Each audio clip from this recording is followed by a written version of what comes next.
দৰ্শক মই doctor Narottam Sinha medical officer আজি হোমিওপেথিক চিকিৎসা সম্বন্ধে কিছু কথা অৱগত কৰিব বিচাৰিছোঁ কাৰণ এই চিকিৎসা পদ্ধতি সম্বন্ধে জনসমাজত বহুত ভুল ধাৰণা চলি আছে মই ভাবোঁ সেই ভুল ধাৰণাবোৰ আঁতৰোৱা খুব জৰুৰী প্ৰথমতে কওঁ এই চিকিৎসা পদ্ধতিৰ আৱিষ্কাৰ কেনেকৈ হৈছিল এই চিকিৎসা পদ্ধতিৰ আৱিষ্কাৰক হ'ল doctor Samuel Christian Frederick Hahnemann তেখেতৰ জন্মস্থান আছিল জাৰ্মান প্ৰথমতে তেওঁ এজন এলোপেথিক চিকিৎসক আছিল আৰু লগতে তেওঁ এজন ভাল ট্ৰান্সলেটৰ অৰ্থাৎ অনুবাদকো আছিল তেওঁ 14টি ভাষা জ্ঞান তেখেতৰ আছিল আৰু এলোপেথিক চিকিৎসক হিচাপে তেওঁ খুব এটা সন্তুষ্ট হোৱা নাছিল কিছুমান কেৰুণ তাত দেখা পাইছিল আৰু সেইকাৰণে সেই চিকিৎসা পদ্ধতি বাদ দি তেখেতে অনুবাদৰ কামত লাগিল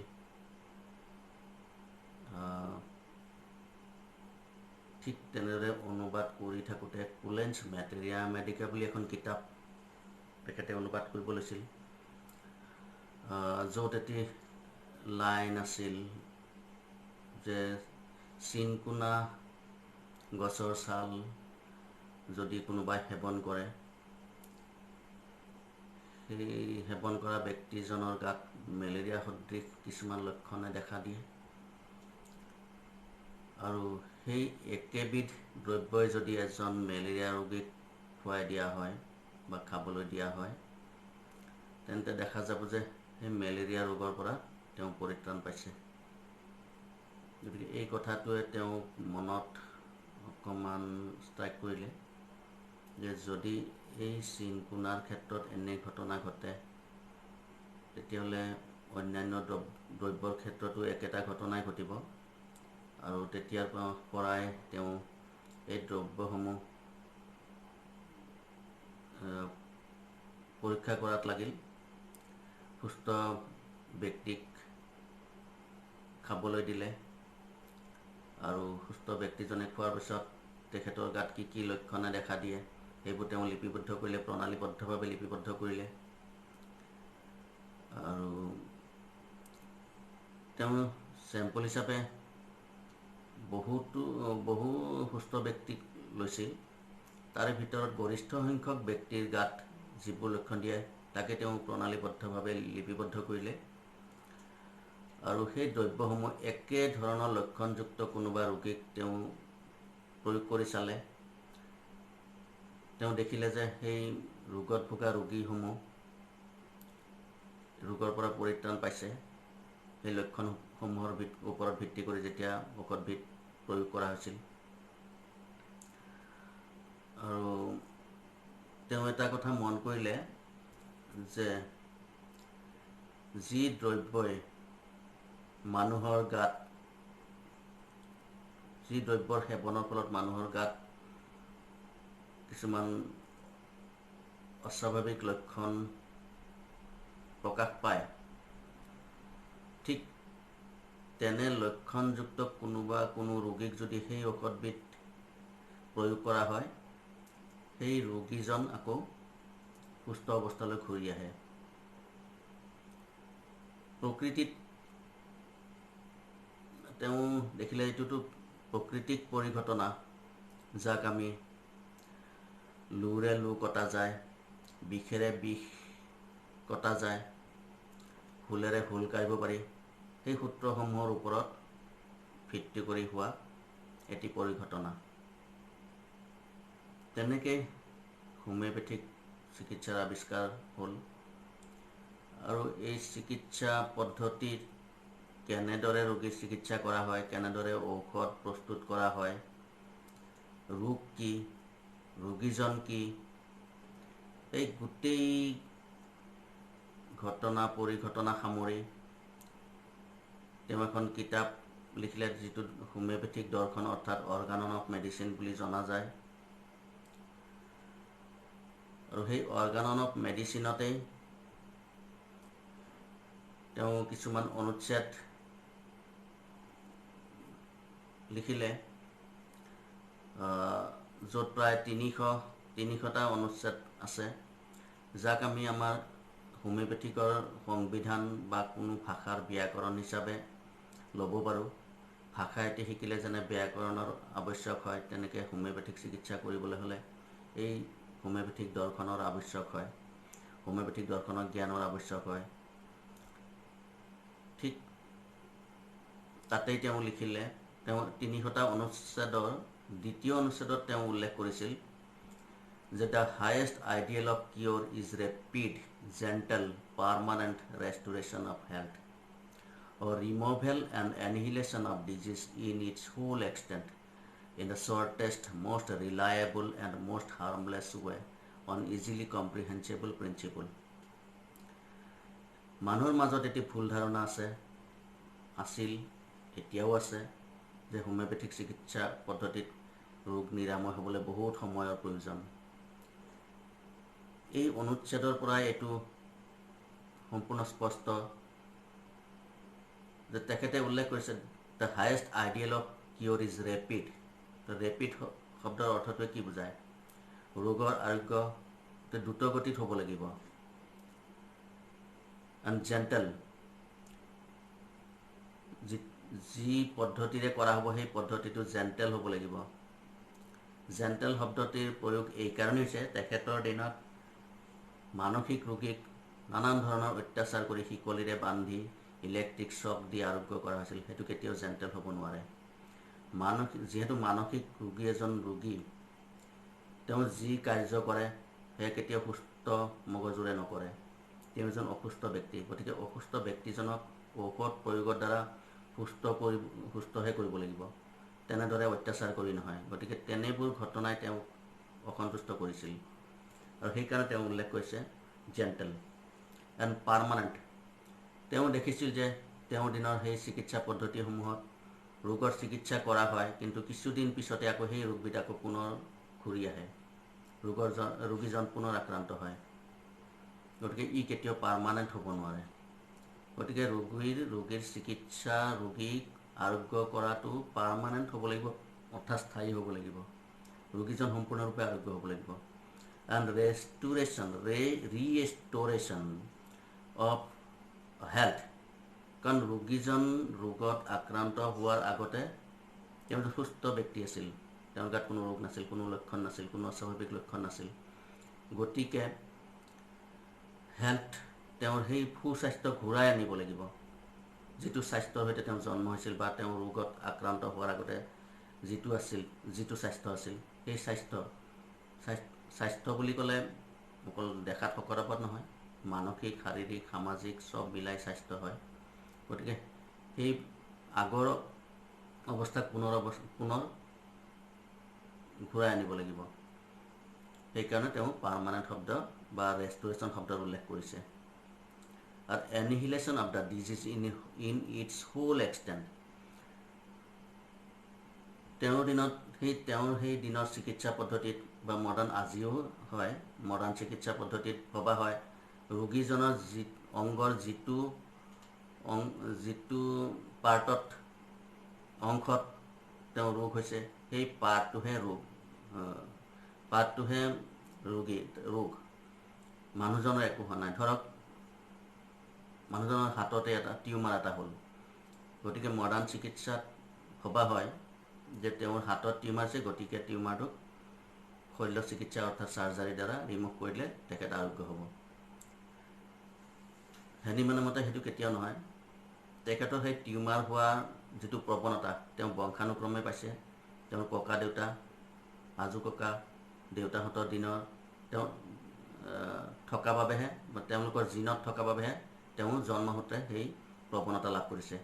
গতিকে সেই প্ৰৱণতাটো কেতিয়াও শল্য চিকিৎসা কৰি বা অপাৰেশ্যন কৰি সুস্থ হৈছে বুলি দাবী কৰিব নোৱাৰি। গতিকে সেইটো হ'ব লাগিব ডিজিজ, তেওঁক সেই মানুহজনক ৰোগী হিচাপে গণ্য কৰিব লাগিব। গতিকে মানুহজনকহে আৰোগ্য কৰিব লাগিব। মানুহজনৰ সুস্বাস্থ্য ঘূৰাই আনিবৰ কাৰণে ঔষধ প্ৰয়োগ কৰিব লাগিব, যি ঔষধবিধে তেওঁ সেই প্ৰৱণতাটোক নাইকিয়া কৰিব। লগে লগে সেই টিউমাৰ তেওঁ সংকোচন হয় এটা সময়ত নাইকিয়া হৈ যাব। এইটো সদায় ঘটি আছে হোমিওপেথিক, প্ৰত্যেক হোমিওপেথিক চিকিৎসকে এইটো কৰি দেখুৱাইছে বা আজিও কৰি আছে বা কৰি আছিল বা কৰি থাকিব। গতিকে সেইটো এটা কথা যে মানুহজনক ৰোগী হিচাপে গণ্য কৰে। ৰোগৰ নামাকৰণ, ৰোগৰ কাৰক, ভাইৰাছ, বেক্টেৰিয়া আদিৰ মূল্যহীন হোমিওপেথিক চিকিৎসা পদ্ধতিত। গতিকে ৰোগীজন অসুস্থ হোৱা বাবে সেই কাৰকবিধে তেওঁৰ ওপৰত ক্ৰিয়া কৰিব পাৰিছে। গতিকে সেই কাৰকবিধ মূল কাৰণ নহয়, তেওঁ অসুস্থ হোৱাটোহে মূল কাৰণ, আৰু তেওঁৰ অসুস্থতাক সুস্থ অৱস্থালৈ ঘূৰাই আনিলে সেই কাৰকবিধে তেওঁক একো অন্যায় কৰিব নোৱাৰে। গতিকে মূল উদ্দেশ্য হ'ব লাগিব তেওঁ সুস্থ কৰিব লাগিব, অৰ্থাৎ তেওঁৰ যি ৰোগ প্ৰতিৰোধ ক্ষমতা যিটো নোহোৱা হৈছিল, যাৰ বাবে ৰোগে আক্ৰমণ কৰিবলৈ সুবিধা পাইছিল, সেই প্ৰতিৰোধ ক্ষমতাটোকে ঘূৰাই আনিব লাগিব, যাক ইমিউনিটি বুলি কোৱা হয়। আৰু তাৰপিছত আহিল হ'ল ইন দ্য শ্বৰ্টেষ্ট, খুব সোনকালে, মষ্ট ৰিলায়েবল, যাৰ ওপৰত আমি নিৰ্ভৰ কৰিব পাৰোঁ, তেনেকুৱা এটা পদ্ধতি হ'ব লাগিব। অমুক পেচেণ্টক অমুক ধৰণে ভাল কৰিলোঁ, তমুক পেচেণ্টক তমুক ধৰণে ভাল কৰিলোঁ, তেনেকৈ নহ'ব। এটা পদ্ধতি হ'ব লাগিব, এটা শৃংখলাবদ্ধ পদ্ধতি হ'ব লাগিব, এটা সূত্ৰৰ ওপৰত প্ৰতিষ্ঠিত হ'ব লাগিব। তেনেকুৱা পদ্ধতিৰেহে ৰোগীক আৰোগ্য কৰিব লাগিব। আৰু মষ্ট হাৰ্মলেছ ৱে, কোনো ৰোগীজনৰ কোনো অন্যায় নকৰাকৈ কৰিব লাগিব। এতিয়া ৰোগীৰ ধৰক মডাৰ্ণ হেৰিতে কৰা হয় চিকিৎসা পদ্ধতিত, ৰোগীৰ নাকত ৰিনাইটিছ, এলাৰ্জিক ৰিনাইটিছ, চাইনাচাইটিছ তেনেকুৱা ধৰণৰ ৰোগ আজিকালি প্ৰায়ে হয়, সৰুকালৰ পৰাই হয়, আৰু তাত কটেৰাইজ কৰি দিয়া হয়, পুৰি দিয়া হয়, আৰ্জেণ্টাম নাইট্ৰিকাম আদি পুৰি দিয়া হয়। কিছুদিনৰ কাৰণে অকণমান উপশম হয় যদিও আৰু কিছুদিন পিছত আৰু ঘূৰি আহে, আৰু কেতিয়াবা মাজে মাজে ৰক্তক্ষৰণো হোৱা যায়। গতিকে এইবোৰ হ'ল হাৰ্মফুল ৱে। ৰোগীজনৰ চাইনাচাইটিছ হোৱা, এলাৰ্জিক ৰিনাইটিছ হোৱা, এইবোৰ ইমিউন ছিষ্টেমৰ ওপৰতহে ডিপেণ্ড কৰে আৰু তেওঁৰ বংশগত প্ৰৱণতাৰ ওপৰত নিৰ্ভৰ কৰে। গতিকে নাকত কিবা এটা কৰি দিলে ৰোগীজন আৰোগ্য হোৱা ধাৰণাটো ভুল ধাৰণা হ'ব। সেইকাৰণে হাৰ্মলেছ ৱে হ'ব লাগিব, যি পদ্ধতিৰ দ্বাৰা ৰোগীৰ কোনো অন্যায় নহয়। তাৰপিছত সৰ্বশেষত কৈছে যে অন ইজিলি কম্প্ৰিহেনচিবল প্ৰিন্সিপল। কম্প্ৰিহেনচিবল মানে সকলোৱে বুজি পোৱা প্ৰিন্সিপল হ'ব লাগিব, সূত্ৰটো হ'ব লাগিব এনেকুৱা সূত্ৰ যিটো সকলোৱে বুজি পায়। এই হোমিওপেথিক চিকিৎসা পদ্ধতিৰ সূত্ৰটো হ'ল প্ৰকৃতিৰ ওপৰত প্ৰতিষ্ঠিত পদ্ধতি, চিমিলিয়া চিমিলিবাছ কিউৰেণ্টাৰ।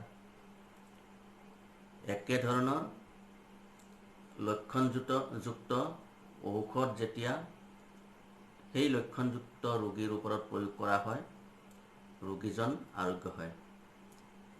যিটো মই আগতে উল্লেখ কৰা ধৰণে বিষে বিষয় যায়, লোৰে লোৰ কাটিব পাৰি, তেনেকুৱা ধৰণৰ প্ৰকৃতিৰ সূত্ৰৰ ওপৰত প্ৰতিষ্ঠিত।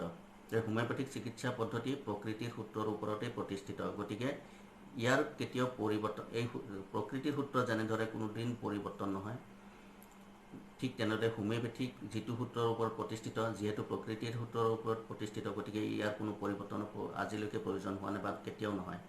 নিউটনৰ গতিৰ সূত্ৰৰ কেতিয়াবা পৰিৱৰ্তন হ'ব জানো? তাৰ ওপৰত বহু ধৰণৰ আৱিষ্কাৰ হৈছে সেই সূত্ৰৰ ওপৰত প্ৰতিষ্ঠিত, সেই সূত্ৰৰ ওপৰত ভিত্তি কৰি। ঠিক যিহেতু নিউটনৰ সূত্ৰৰ কোনো পৰিৱৰ্তন হয়, ঠিক আৰু সেই নিউটনৰ সূত্ৰ প্ৰকৃতিৰ সূত্ৰ, প্ৰকৃতিৰ ওপৰত প্ৰতিষ্ঠিত সূত্ৰ, ঠিক হোমিওপেথিক চিকিৎসা পদ্ধতিও প্ৰকৃতিৰ ওপৰত প্ৰতিষ্ঠিত সূত্ৰ, যাৰ কোনোদিন কোনো পৰিৱৰ্তন নহয়। গতিকে আজিৰ পৰা 200 বছৰতকৈ অধিক আগতে আৱিষ্কাৰ হোৱা ঔষধবিধ আজিও সমানেই ক্ৰিয়াশীল, কাৰ্যক্ষম। আৰু গতিকে এই কথাবোৰৰ পৰা স্পষ্ট ধাৰণা এটা দিয়া হ'ল যে হোমিওপেথিক চিকিৎসাত ৰোগ আৰোগ্য হোৱাত বিলম্ব হোৱা, এই কথাটো যে একেবাৰে ভুল, তাক আজি মই বুজাই দিলোঁ। আগলৈ আৰু বহুত কথা, বহুত ৰোগৰ বিষয়ে ক'ম। এতিয়া যিহেতু কৰোনা ভাইৰাছৰ সংক্ৰমণ প্ৰচণ্ড গতিত চলিছে, তাতো কিছুমান উৰা বাতৰি চলিছে। হোমিওপেথিৰ ওপৰত নানা ধৰণৰ উৰা বাতৰি চলি আছে। বহুতে কৈছে গৱেষণা চলি আছে, নতুন ভেকচিন আৱিষ্কাৰ হোৱা নাই, নতুন ঔষধো আৱিষ্কাৰ হোৱা নাই। গতিকে হোমিওপেথিকত যে ঔষধ প্ৰয়োগ কৰিছে কিহৰ ওপৰত ভিত্তি কৰি কৰিছে। গতিকে মই এটা কথা কৈ থওঁ যে হোমিওপেথিকত ৰোগৰ নাম, ৰোগৰ কাৰকৰ কোনো মূল্য নাই। ইয়াত কৰোনা ভাইৰাছৰ সংক্ৰমণৰ দ্বাৰা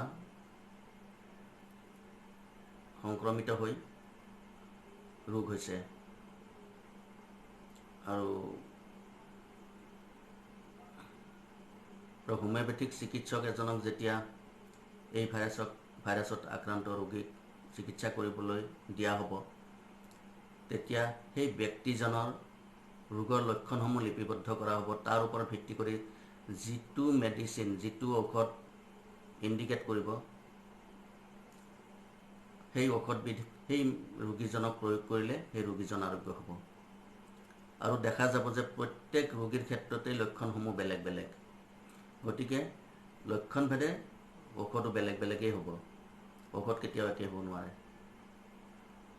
হোমিওপেথিক চিকিৎসা পদ্ধতিৰ সূত্ৰটোৱে তেনেকুৱা, ইণ্ডিভিজুৱেলাইজেশ্যন বুলি কয়, যে প্ৰত্যেক ৰোগীকেই পৃথক পৃথকভাৱে ৰোগৰ লক্ষণসমূহ লিপিবদ্ধ কৰিব লাগিব। সেই ৰোগীজনে দেখুওৱা বা ৰোগীজনে প্ৰকাশ কৰা ৰোগৰ লক্ষণসমূহৰ ভিত্তি কৰি যিটো মেডিচিন তেখেতক ইণ্ডিকেট কৰিব, সেই মেডিচিনটো তেখেতক প্ৰয়োগ কৰা হ'ব, আৰু সেই ৰোগীজন দেখা যাব অতি শীঘ্ৰে আৰোগ্য হৈছে। আৰু গতিকে হোমিওপেথিকত ঔষধ আৱিষ্কাৰ হোৱা নাই, এই কথাবিলাক একেবাৰে অমূলক। আৰু ঠিক এই ৰোগৰ ক্ষেত্ৰতে নহয়, প্ৰত্যেক ৰোগীৰ ক্ষেত্ৰতেই ঔষধসমূহ যদিও একে ৰোগত, উদাহৰণস্বৰূপে ডায়েবেটিছ ৰোগী এজনৰ ক্ষেত্ৰত, এজন ৰোগীৰ ক্ষেত্ৰত যিটো ঔষধ প্ৰয়োগ কৰি তেওঁক আৰোগ্য কৰা হ'ব, অন্য আৰু 10জন ৰোগীৰ ক্ষেত্ৰত হয়তো বেলেগ বেলেগ মেডিচিন, হয়তো নহয় বেলেগ বেলেগ মেডিচিনেই লাগিব। সেইটো নিৰ্ভৰ কৰিব তেখেতৰ লক্ষণসমূহ কি কি। লক্ষণসমূহ লিপিবদ্ধ কৰাৰ সময়ত তেওঁৰ বংশগত প্ৰৱণতা, তেওঁৰ আগতে হৈ যোৱা ৰোগ, তেওঁৰ চাল চলন, তেওঁৰ মানসিক অৱস্থা, তেখেতক কি কি ফেক্টৰ, অৰ্থাৎ কি কি কাৰকে ব্যাঘাত জন্মায়, ৰোগৰ সৃষ্টি কৰে, এই সকলোবোৰ সম্পূৰ্ণভাৱে লিপিবদ্ধ কৰিব লাগিব, প্ৰণালীবদ্ধভাৱে লিপিবদ্ধ কৰিব লাগিব। তাৰপিছত লিপিবদ্ধ কৰাৰ পিছত সেই ভালকৈ চালি জাৰি চাব লাগিব। তাৰ ওপৰত ভিত্তি কৰি যিটো ঔষধ তেখেতৰ লক্ষণসমূহৰ লগত মিলি যাব, সেই ঔষধবিধেই প্ৰয়োগ কৰা হ'ব। গতিকে প্ৰত্যেক ৰোগীৰ ক্ষেত্ৰতেই দেখা যাব বেলেগ বেলেগ লক্ষণ, ঠিক তেনেকৈ ঔষধসমূহ বেলেগ বেলেগেই হ'ব। আৰু এই পদ্ধতিত নিৰ্ভুলভাৱে প্ৰয়োগ কৰা ঔষধবিধ অমৃতসম কাম কৰিব। খুব কম সময়ৰ ভিতৰত ৰোগীজন ৰোগৰ পৰা পৰিত্ৰাণ লাভ কৰিব। এইটোৱে হ'ল হোমিওপেথিক চিকিৎসাৰ পদ্ধতি। দৰ্শকসকল, পিছলৈ মই আকৌ বহুত ৰোগৰ কথা আপোনালোকক জনাই আহিম। আশা কৰোঁ শুনিব। শুনি ভাল পালে লাইক কৰিব, শ্বেয়াৰ কৰিব। কোনোবা যদি নতুন আছে তেতিয়াহ'লে ছাবস্ক্ৰাইব কৰিব, আপোনালোকে ভিডিঅ' পাই থাকিব। ধন্যবাদ। আজিৰ বাবে এইখিনি। নমস্কাৰ।